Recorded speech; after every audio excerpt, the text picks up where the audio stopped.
मैं गौरव भाटिया जी आपके साथ शुरुआत करना चाहती हूँ। देखिए, हमने शो का ही नाम लिया है, विपक्ष ने ना बोला ना बोलने दिया, लेकिन इसका एक हिस्सा तो ये भी है ना कि आपने विपक्ष के नेताओं को बोलने नहीं दिया। वो कह रहे हैं कि राहुल गांधी जब बोलने जा रहे थे, बोलना चाह रहे थे, आप लोगों ने उनको बोलने नहीं दिया। आज स्थिति ऐसी आ गई है कि सदन में हम देख ही रहे हैं, मतलब पीएम नहीं बोल पाए। गौरव जी। अंजना जी, सबसे बड़ी बात यह है 140 करोड़ भारत की जनता इसे लोकतंत्र का मंदिर मानती है। मैं ये सभी दर्शकों के, आपके और पैनलिस्ट के विवेक पे छोड़ देता हूं। एक नेता प्रतिपक्ष एक पीठाधीन अध्यक्ष से कहता है कि यार तुम मेरी बात सुनो। यार, क्या यार बुलाना स्पीकर को उचित है? तो मैं समझता हूं 140 करोड़ में सारे के सारे लोग भारत के ये कहेंगे ये गलत है, नेता प्रतिपक्ष ने मर्यादा भंग करी है। दूसरा, टेबल पे खड़े हो जाना, क्या ये लोकतंत्र के मंदिर की मर्यादा के अनुसार है? मैं समझता हूं ये वो लोग करते हैं जिनको लोकतंत्र पे विश्वास नहीं होता, जो अराजक तत्व होते हैं और जो देश को कमजोर करने चाहते हैं। और ये लोग असली गद्दार होते हैं, जो टेबल पे खड़े हो जाए लेकिन भाषण देने के लिए बोलो तो टाई टाई फिस हो जाए और मुंह से शब्द सही ना निकल पाए। तीसरी बात, पेपर फाड़ के स्पीकर की चेयर पे फेंक देना, क्या ये मर्यादा है? तो सबसे पहले तो मैं ये कहूंगा, 3 आपको उदाहरण दिए जो शोभा नहीं देता है विपक्ष को, नेता प्रतिपक्ष को, कि इस तरह का आचरण वो लोग संसद के अंदर करें।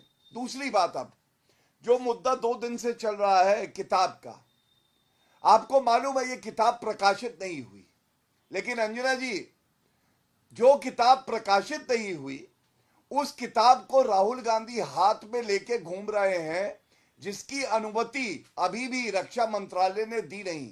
क्या ये देश के साथ गद्दारी नहीं है कि भारत का नेता प्रतिपक्ष भारत की जो सुरक्षा है उसको ताक में रखते हुए, रक्षा मंत्रालय को ताक में रखते हुए, संसद की गरिमा को ताक में रखते हुए वो किताब संसद के परिसर में लेके आता है कि तुम कौन हो? मैं कानून से ऊपर हूं, मैं रक्षा मंत्रालय से ऊपर हूं, देश की रक्षा से मुझे कोई लेना देना नहीं, मेरे अंदर इतना घमंड है कि मैं वो किताब लेके आया हूं।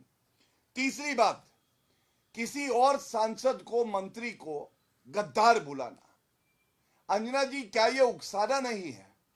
अभी दूसरे भाग में मैं आऊंगा कि गद्दारी किसने करी है, लेकिन आपको मालूम है कोई और होता अगर आपा खो देता तो खींच के थप्पड़ मारता नेता प्रतिपक्ष को। और क्यों मारता मैं बताता हूं। नेता प्रतिपक्ष ने भी संविधान की शपथ ली है कि देश के हित में कार्य करेंगे जो नहीं कर रहे, और एक मंत्री ने भी ली है।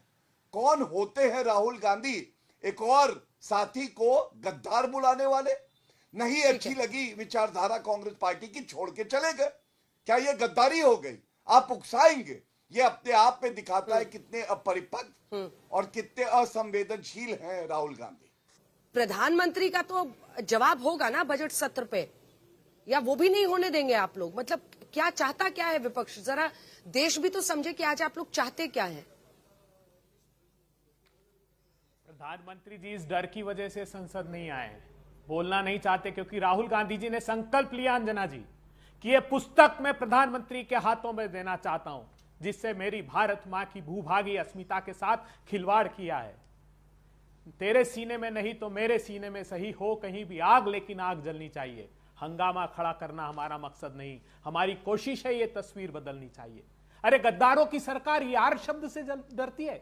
महात्मा गांधी कहते थे जो कानून तुम्हारे हितों की रक्षा नहीं कर सकता उसे फाड़ कर फेंक देना चाहिए, तो हमने उस कानून को फाड़ कर फेंक दिया। प्रधानमंत्री जी क्या कहा? हमारे पूर्व थल सेना अध्यक्ष नरवणे जी लिख रहे हैं कि एक एक करके कैलाश रेंजेस पर चीन की सेना कदम दर कदम बढ़ रही थी और मैं रात को फोन पर लगा रहा था।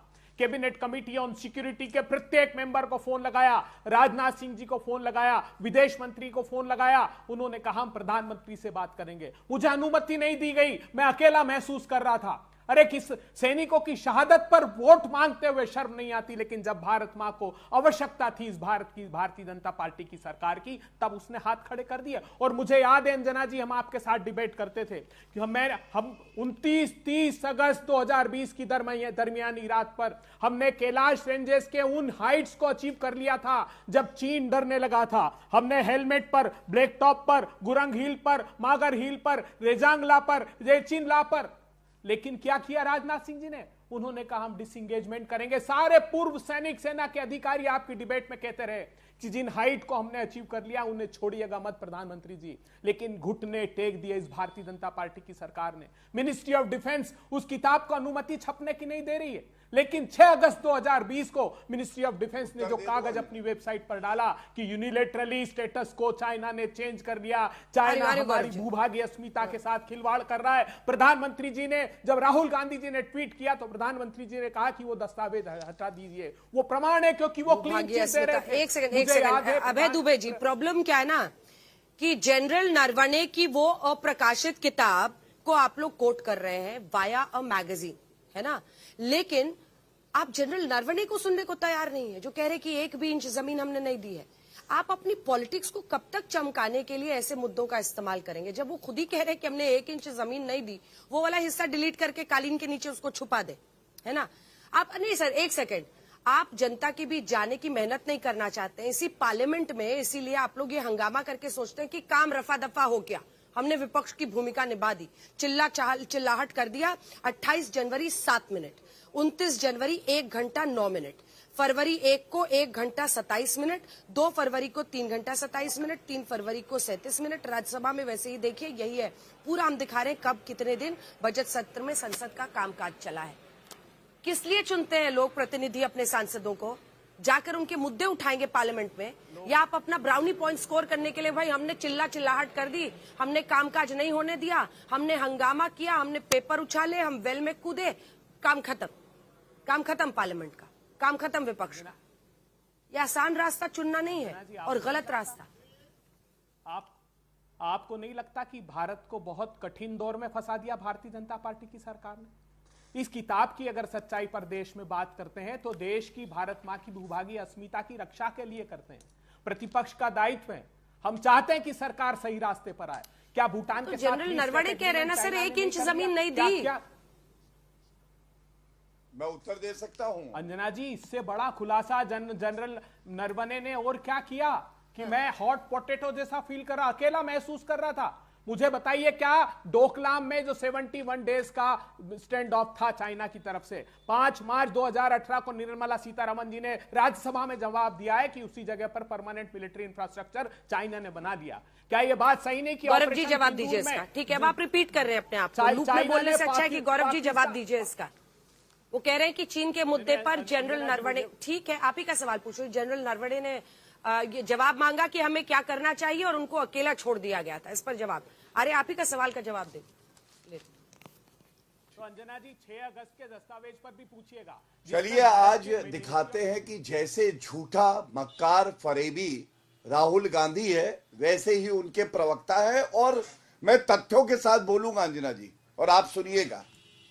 सबसे पहले ये किताब प्रकाशित नहीं हुए, राहुल गांधी अपने हाथ में लेके कैसे घूम रहे हैं, चुनौती है।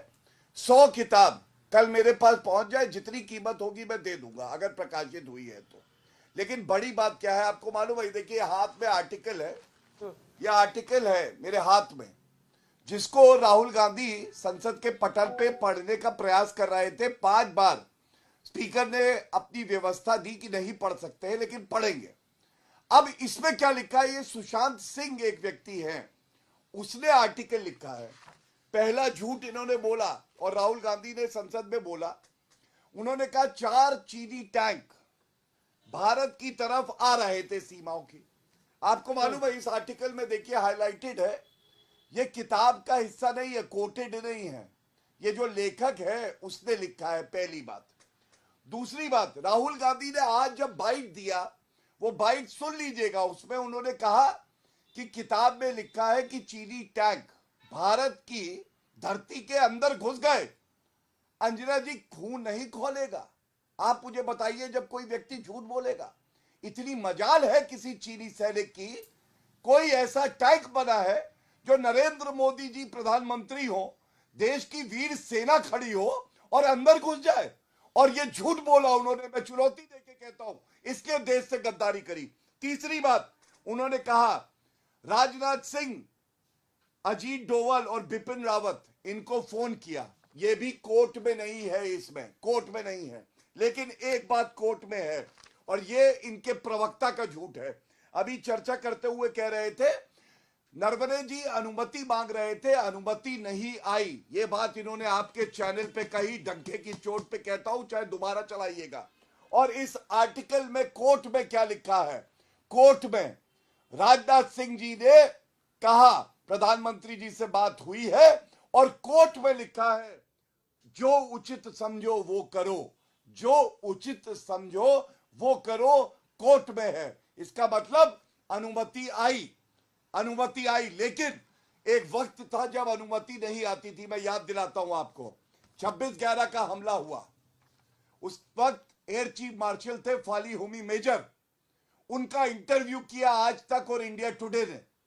उनसे पूछा गया कि जब आप मिले कैबिनेट कमेटी ऑफ सिक्योरिटी से तो आपने बताया और कहा कि हम तैयार हैं पाकिस्तान को नेस्त नाबूद करने के लिए, तो आपको अनुमति मिली या नहीं? और मैं कोट कर रहा हूं जो फाली हुमी मेजर ने कहा, उन्होंने कहा there was no response, they said that they will let us know and that is that. खत्म हो गई बात, कोई अनुमति नहीं आई। अब आप मुझे बताइए, एक तरफ नरेंद्र मोदी जी जो ये लेख कहता है, मैं इसकी पुष्टि नहीं करता हूं क्योंकि वो किताब आई नहीं, मेरी जानकारी में है नहीं, लेकिन लेख में कोर्ट में लिखा है जो उचित समझो वो करो। दूसरी तरफ एयर चीफ मार्शल आपके चैनल को इंटरव्यू में कहते हैं कि हमें बताएंगे और नहीं बताया गया। अब आप बताइए किसने देश से गद्दारी करी?